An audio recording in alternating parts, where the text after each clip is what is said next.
Hello students, once again I am in front of you with new chapter of science from NCERT, the chapter name is body movement. Okay, in this chapter we will discuss about bones, types of bones, joints, types of joints, what is the function of bones. Okay, so chapter name is body movement. Suppose there are no bone in your body. मान लेते हैं कि हमारे शरीर में अगर एक भी बोन्स नहीं होती, so what happen? तो क्या होता? We cannot walk, we cannot run, we cannot play, we cannot dance. It means we can't do any physical activities. अगर हमारे शरीर में बोन्स नहीं होती तो हम कोई भी फिजिकल एक्टिविटी परफॉर्म नहीं कर सकते थे. तो बॉडी को मूव करने के लिए, बॉडी को फिजिकल एक्टिविटी कराने के लिए हमारे बॉडी में बोन्स का होना बहुत बहुत बहुत ज्यादा कंपलसरी है. ठीक, ध्यान देना बेटा कि बोन्स ना केवल फिजिकल एक्टिविटी के लिए हमारे लिए रिस्पॉन्सिबल है, हमारे लिए फायदेमंद है, but also it gives a structure from our body. बल्कि ये हमारे शरीर को एक स्ट्रक्चर प्रोवाइड करती है ना. जैसे हमारी जब हाइट बढ़ती है तो हाइट में सबसे पहले क्या इंक्रीज होता है? हमारी बोन्स इंक्रीज होती हैं. हमारी बोन्स की हाइट इंक्रीज होती है, तब जाकर के हमारी बॉडी की हाइट इंक्रीज होती है. मतलब हमारी बॉडी की हाइट को इंक्रीज होने के लिए पहले बोन्स का इंक्रीज होना जरूरी होगा. ठीक, क्या बोन्स हाइट इंक्रीज में काम कर रही हैं, आपकी फिजिकल एक्टिविटी में काम कर रही हैं, आपको हेल्प कर रही हैं. इसके साथ साथ बोन्स हमारे जो इंटरनल ऑर्गन्स हैं, internal organ means like lungs, kidney, intestine, heart, brain, इनको प्रोटेक्ट की हैं. Suppose that we know that there are brain in our inside our skull. हमें पता है कि हमारे स्कल के अंदर ब्रेन्स है, और जो हमारा ब्रेन्स होता है बहुत ही सॉफ्ट ऑर्गन है, बहुत ही सेंसिटिव ऑर्गन है. अगर मान लो अगर स्कल ना होता, कुछ टाइम के लिए मान लिया हमने, अगर स्कल ना होता हमारे पास, तो हमें किसी भी तरीके की अगर फिजिकल इंजरी होती, जैसे हमने अपने आप को बीट किया तो स्कल में लगा, हमें ब्रेन को मालूम, ब्रेन को कोई प्रॉब्लम नहीं हुई. बट अगर स्कल नहीं होता, हम अपने आप को बीट करते हैं, फिर किसी तरीके से हमारी फिजिकल चोट लगती, तो क्या होता? वो चोट डायरेक्ट कहाँ लगती? ब्रेन पे लगती, और हमारा ब्रेन डैमेज होने की पॉसिबिलिटी बढ़ जाती है. मतलब हमें थोड़ी थोड़ी समस्याओं में ब्रेन में समस्या होती है. रिप यहाँ पे चेस्ट है, चेस्ट के अंदर क्या है? हार्ट है आपका, हमारा लंग्स है. अब ये जो रिप केज है, यहाँ जो बोन्स होती है चेस्ट में, इन्हें रिप केज बोलते हैं. ठीक, अब अगर रिप केज ना होती तो क्या होता? हम यहाँ पे टच करें तो किसको टच करते? हम लंग्स को टच करते. हम यहाँ पे बीट करें, किसको बीट करते? हम हार्ट को बीट करते ना. तो क्या होता? हमारे हार्ट कोलैप्स होने के चांसेस बढ़ जाते, हमारे लंग्स में प्रॉब्लम बढ़ जाती. तो कहीं ना कहीं हमारे इंटरनल ऑर्गन्स को चोट पहुंचती, और एटलीस्ट हमारी डेथ होने की पॉसिबिलिटी बढ़ जाती. तो ये रिप्स ने क्या किया है? रिप्स ने हमारे लंग्स को, हमारे हार्ट्स को प्रोटेक्ट किया है. ठीक, ध्यान देना बेटा कि बोन्स जो होती हैं वो उनके दो स्टेज पाई जाती हैं. एक, छोटे बच्चों में बोन्स, नंबर ऑफ बोन्स क्या होते हैं? ज्यादा होते हैं, और एडल्ट में नंबर ऑफ बोन्स बहुत नहीं कह सकते कि छोटे बच्चों में नंबर ऑफ बोन्स ज्यादा होते हैं और एडल्ट में नंबर ऑफ बोन्स कम होते हैं. सपोज छोटा सा बच्चा होगा तो उसके बॉडी में ध्यान देना आप लोगों की छोटे बच्चे की बॉडी एडल्ट के कंपैरिजन में ज़्यादा फ्लेक्सिबल होती है, ज़्यादा मूवेबल होती है। छोटे बच्चे की बॉडी ज़्यादा अच्छे से मूव कर पाती है, ज़्यादा अच्छे से बेंड कर पाता है बच्चा अपने आप को, जबकि एडल्ट अपने बॉडी को ज़्यादा अच्छी तरीके से मूव, ज़्यादा अच्छी तरीके से बच्चे के कंपैरिजन में बेंड नहीं कर पाते। क्यों?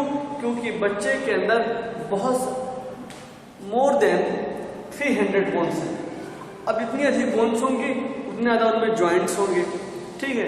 अब जॉइंट्स हैं तो जॉइंट्स ऐसे होते हैं, कुछ जॉइंट्स मूवेबल होते हैं और कुछ जॉइंट नॉन मूवेबल होते हैं। तो बच्चों के अंदर जब 300 मोर बोन्स हैं तो कुछ जॉइंट जो होंगे उनके मूवेबल होंगे और बच्चा जहाँ से चाहता है वहाँ से अपनी बॉडी को मूव करा देता है। ये नहीं कि जहाँ से चाहता है, मतलब मैक्सिमम पार्ट उसके मूव कर जाते हैं, ठीक। एडल्ट में ऐसा नहीं है। ध्यान देना कि there are 2 types of bones present in our body. हमारे शरीर में 2 तरह की बोन्स पाई जाती हैं। नंबर फर्स्ट हार्ड बोन और number second soft bone. Hard bone वो होती हैं जो बेंड नहीं होती, जो और सॉफ्ट बोन वो होती हैं जो बेंड होती हैं, जो मूव करती हैं। ओके, सॉफ्ट बोन को क्या कहते हैं? Soft bone is also known as a cartilage. Soft bone को कार्टिलेज कहा जाता है। जैसा कि मैंने आपको हमारी ऑनलाइन क्लास में बताया था कि हमारे बॉडी के different organ different types of cell से बने हुए हैं।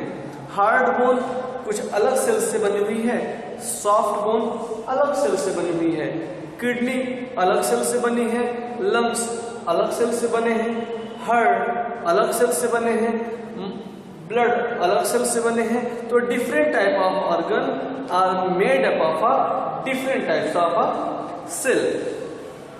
तो हार्ड बोन हार्ड सेल से बनी है और सॉफ्ट बोन सॉफ्ट सेल से बनी है। हार्ड सेल क्या बोलते हैं? मैंने बताया था आपको ऑनलाइन क्लास में कि हार्ड बोन, जिस सेल से हार्ड बोन बनी है उस सेल को ओस्टियोसाइट्स कहते हैं। क्या कहते हैं? ओस्टियोसाइट्स कहा जाता है, ठीक। जिस सेल से हार्ड बोन बनी होती है उन्हें ओस्टियोसाइट्स कहते हैं और जिस सेल से सॉफ्ट बोन यानी कि कार्टिलेज बनी होती है उस सेल को कोंड्रोसाइट्स कहा जाता है। ये जो थी, और ध्यान देना कि जब हमारा बोन्स एक स्ट्रक्चर लेता है, ग्रुप बनाता है, तो उस स्ट्रक्चर को क्या बोलते हैं? स्केलेटन कहा जाता है। क्या कहते हैं बेटा? तो उस स्ट्रक्चर ऑफ बोन्स को, उस ग्रुप ऑफ बोन्स को क्या कहते हैं आप? स्केलेटन कहते हैं। ओके, सो हम आते हैं टॉपिक पे। Our first point is backbone.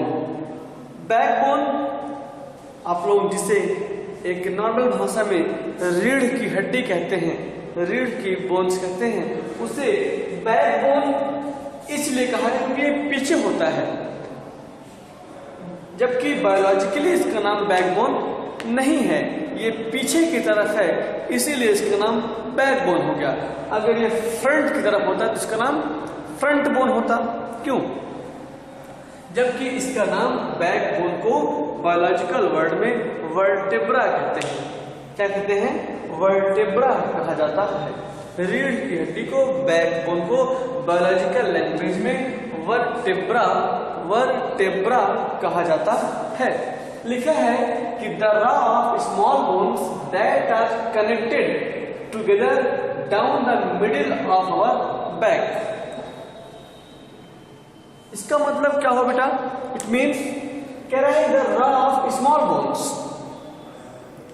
यहां पर आप कह सकते हो the group of small bones भी कह सकते हो कि जब स्मॉल बोन्स, ध्यान देना कि बैकबोन बनने में नियर अबाउट एग्जैक्ट तो भी याद नहीं आ रहा, लेकिन 30 to 33 समथिंग बोन्स क्या होती है, एक साथ जब ग्रुप बनाती हैं वन बोन, उसके ऊपर दूसरी बोन, फिर तीसरी बोन, फिर चौथी बोन, फिर पांचवी बोन, फिर छठवीं बोन, फिर सातवीं बोन, आठवीं बोन, नौवीं बोन, 10वीं बोन, ऐसे ऐसे जब बोन्स वन बाय वन एक क्या करते हैं, एक चैन में आती हैं, तब जाकर के हमारी क्या होती है, वर्टेब्रा पूरी जाकर फॉर्म होती है। मैं थोड़ा सा आपको डायग्राम के थ्रू समझाना चाहूंगा।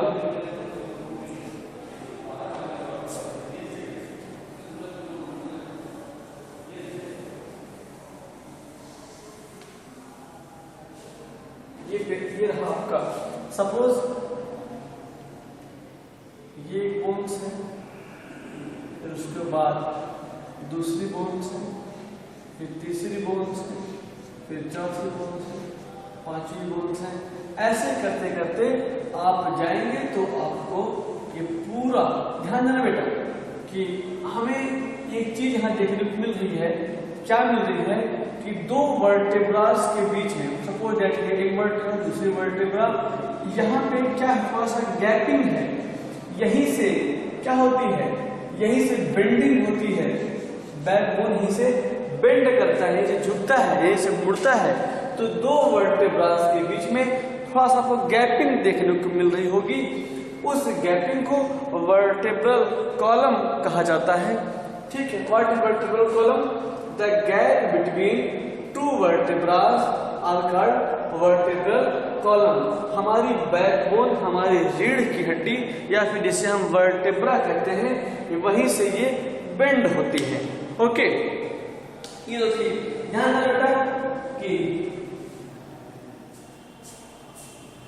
हमारी बैकबोन या फिर वर्टेब्रा के जस्ट नीचे, जस्ट उसके बाद अंदर की तरफ एक नर्व्स आई है, इसको हम क्या बोलते हैं, स्पाइनल कॉर्ड बोलते हैं। ये चीजें आपको आगे जब आप हायर क्लासेस में जाएंगे तो आपको स्पाइनल कॉर्ड के बारे में पढ़ा जाएगा।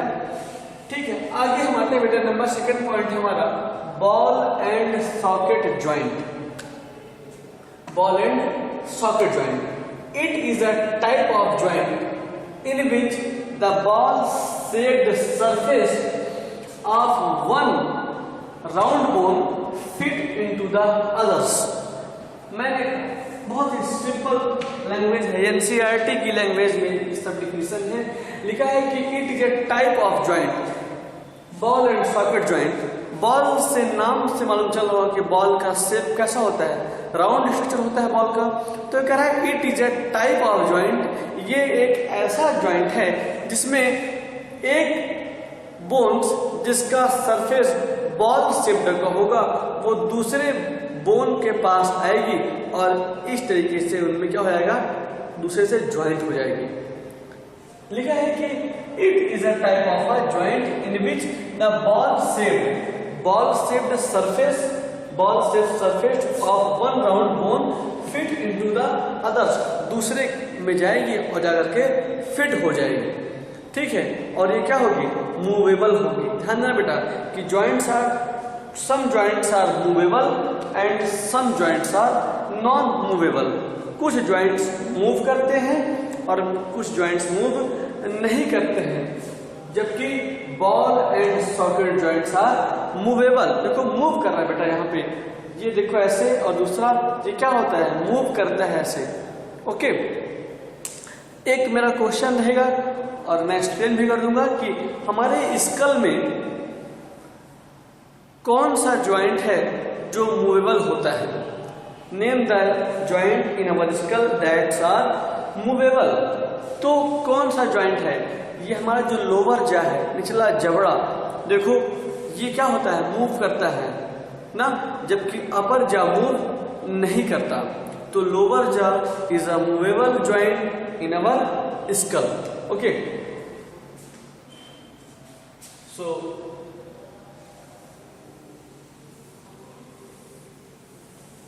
next topic is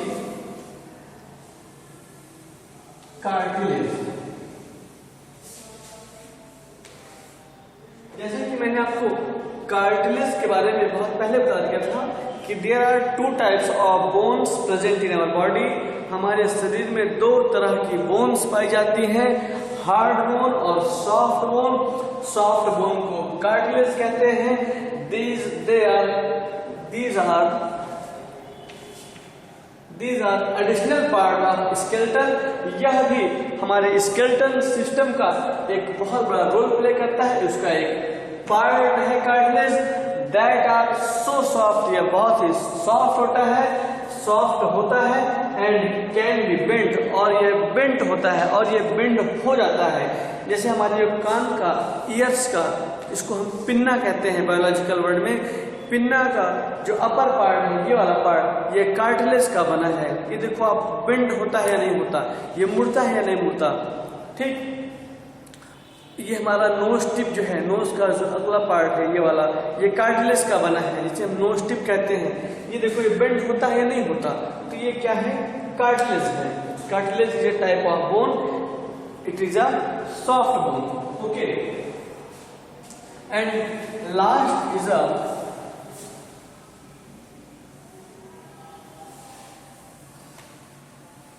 and next topic is a fixed joint. So what are fixed joint? The part which bones cannot move।